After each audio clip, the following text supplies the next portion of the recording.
Welcome everyone, I'm Dr. Steve Johnson. Today we're exploring REBT not just as therapy, but as a practical philosophy, even a hermeneutic, a lens through which to interpret life. We'll break down what this really means, why it matters for happiness and connection, and how you can use it every day. No PhD required. First, a little bit about rational emotive behavior therapy in case you haven't heard about it. Rational Emotive Behavior Therapy, REBT, was created by Albert Ellis in the 1950s. Ellis wasn't just fixing anxiety or anger. He wanted people to live more sanely, more freely, and more meaningfully. So REBT is a short-term therapy with long-term life tools. REBT's core idea is that it's not what happens to you, it's what you tell yourself about what happens. If your beliefs are rigid or unrealistic, you suffer more.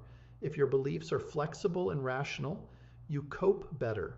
So REBT is a practical philosophy, a lens for interpreting life's ups and downs through reason, acceptance, and personal responsibility. Hermeneutics is just a fancy word for a framework that helps us interpret meaning. REBT's hermeneutic asks, is my belief true? Is it helpful? Is it rational? So instead of just reacting, you pause, test your beliefs, and re-choose. Here is an example. You don't get a promotion. Your automatic thought is, I'm a failure. REBT invites you to check that thought. Is that true? Am I my job? Can I cope and try again? Is this the end of the world? This interpretive habit applies to daily hassles, conflicts, losses, all the tough stuff. Ellis outlined 3 philosophical pillars, 3 core acceptances. Think of these as your philosophical toolkit. Unconditional self-acceptance, USA. I have flaws, but I'm not worthless. Unconditional other acceptance, UOA. Others mess up too. They're not evil monsters. Unconditional life acceptance, ULA. Life can be unfair and painful. I can handle it. These guide us daily. Fewer rigid demands, more flexible preferences and goals. One of Ellis's mottos, short-term pain for long-term gain. It's about tolerating discomfort now for better living later. Has Ellis's hermeneutic been criticized? Yes, there are several common criticisms, so let's examine the most common ones and determine whether they make valid points. Some critics say, isn't REBT just hedonism? Do whatever feels good? Or Stoicism? Accept your fate? Or American pragmatism like John Dewey? Truth is just what works. It's fair to ask. And Ellis himself borrowed freely, especially from Stoicism. The famous line, people are disturbed not by things, but by their view of things. That is straight from Epictetus, one of the founders of Stoicism. But here's the key. With respect to hedonism, REBT is not about chasing pleasure. It's about rational happiness. That means enduring short-term discomfort, frustration tolerance for long-term goals. Example, quitting smoking, exercising, and facing fears. What about Stoicism? Yes, both teach that rigid thinking creates suffering, but REBT doesn't just say accept fate. It trains you to identify beliefs, dispute them with evidence, and do practical behavioral homework.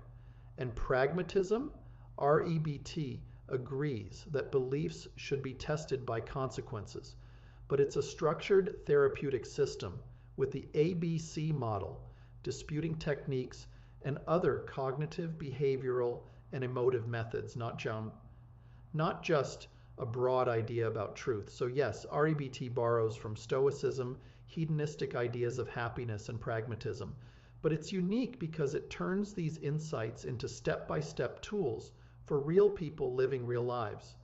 So how do you use this philosophy daily? Let's ground it in real life. Work stress. Instead of, I must not fail, REBT says, I want to succeed but can cope if I don't. less anxiety, more focus. Conflict. Instead of they must understand me perfectly, REBT reframes. I'd like that, but people can't read minds, so I'll speak up. Community.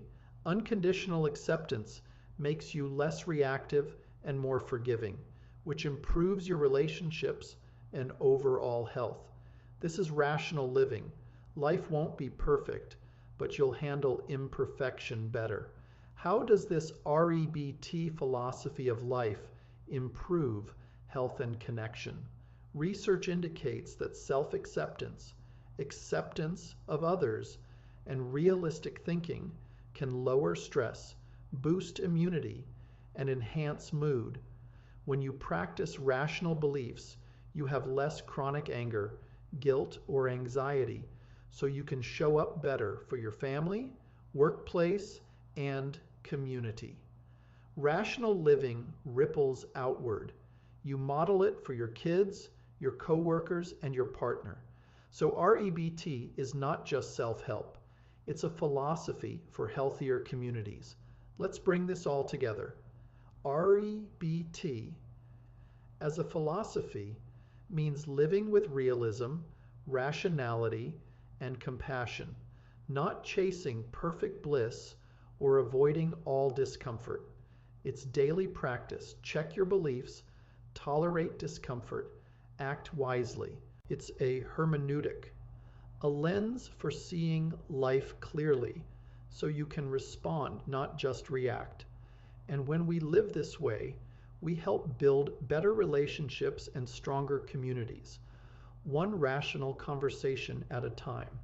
Thank you for taking the time to listen to this short lecture. If you got value today, please like, share, and subscribe. It helps more people discover rational living. I'd love to hear how you use REBT as your philosophy of life. Stay rational, stay kind, and see you next time.